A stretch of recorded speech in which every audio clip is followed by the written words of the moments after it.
എന്റെ ഉമ്മച്ചിയോട് വന്നു സംസാരിച്ചു. എന്റെ ഉമ്മച്ചി ഒറ്റപ്പെട്ട് തന്നു. എന്റെ ഉമ്മച്ചി ചിരിക്കുന്നുണ്ടോ? എന്റെ ഉമ്മച്ചി ചിരിക്കുന്നുണ്ടോ? എന്റെ ഉമ്മച്ചി ചിരിച്ചു. ഞാൻ എന്റെ ഉമ്മച്ചിന്റെ അടുത്ത് എന്റെ ഉമ്മച്ചിയാണ് എന്റെ ഉമ്മച്ചി എന്നോട് ചിരിച്ചതാ. ഒരിക്കലും അവളുമ്മ പറഞ്ഞ ഇന്നലെ എന്നെ വിളിച്ചിട്ട് ഒരിക്കലും ഞാൻ ക്ഷമിച്ച് കൊടുക്കില്ല, ആ വീട്ടിനുള്ളിൽ കയറാൻ പറ്റില്ല എന്ന് തന്നെയാണ് അവളുമ്മ.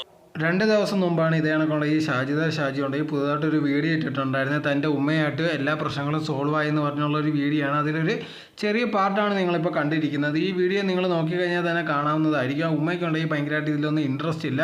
അവരുണ്ടെങ്കിൽ മാക്സിമം ഉണ്ടെങ്കിൽ ഇതിൽ നിന്ന് മാറിയിരിക്കാൻ വേണ്ടിയാണ് നോക്കുന്നത്. അതോടെ തന്നെ ഇതേ കണക്ക് ഷാജിദ വന്ന് പിടിക്കുമ്പോഴും കെട്ടിപ്പിടിക്കാൻ അങ്ങനെയൊക്കെ ശ്രമിക്കുമ്പോൾ പോലും ഉണ്ടെങ്കിൽ ഇതേ കണക്ക് ഉമ്മ മാറുന്നതായിട്ട് നമുക്ക് കാണാൻ സാധിക്കും. അതോടെ തന്നെ ഈ വീഡിയോയുടെ ഇടയിലുണ്ടെങ്കിൽ ഇതേ കണക്ക് അമ്മയെടുത്ത് വന്ന് സംസാരിച്ച് എല്ലാ പ്രശ്നങ്ങളും തീർന്നെന്നൊക്കെ പറയുമ്പോഴത്തേക്ക് ഉമ്മയുടെ ഭാഗത്തുനിന്ന് ഒരു സൗണ്ട് വരുന്നത് എന്തോ എന്നുള്ള രീതിയിലൊക്കെയാണ്. സോ ആ ഒരു ഇവരുണ്ടെങ്കിൽ മാക്സിമം ഉണ്ടെങ്കിൽ ഇതേ കണക്ക് ആൾക്കാരുടെ അടുത്ത് പ്രീതി പിടിച്ച് പറ്റാനുള്ള രീതിയിലാണ് ഈ കാര്യങ്ങളൊക്കെ ചെയ്യുന്നതെന്നാണ് തോന്നുന്നത്. അതല്ലാതെ അവർ തമ്മിലുള്ള പ്രശ്നമൊന്നും തീർന്നിട്ടില്ല. അതാണ് അയൽവാസിയായിട്ടുള്ള ചെറുക്കനും പറയുന്നത്. സോ എന്തായിരുന്നാലും ശരി, യഥാർത്ഥത്തിൽ അവരുടെ പ്രശ്നം തീർന്നോ ഇല്ലയോ എന്നുള്ളത് നമുക്ക് ഇനി വരും ദിവസങ്ങളെ അറിയാൻ സാധിക്കൂ. ഈ വിഷയത്തെക്കുറിച്ചുള്ള നിങ്ങളുടെ അഭിപ്രായം എന്തോന്ന് കമൻറ്റ് ബോക്സിൽ കമൻറ്റായി രേഖപ്പെടുത്തുക.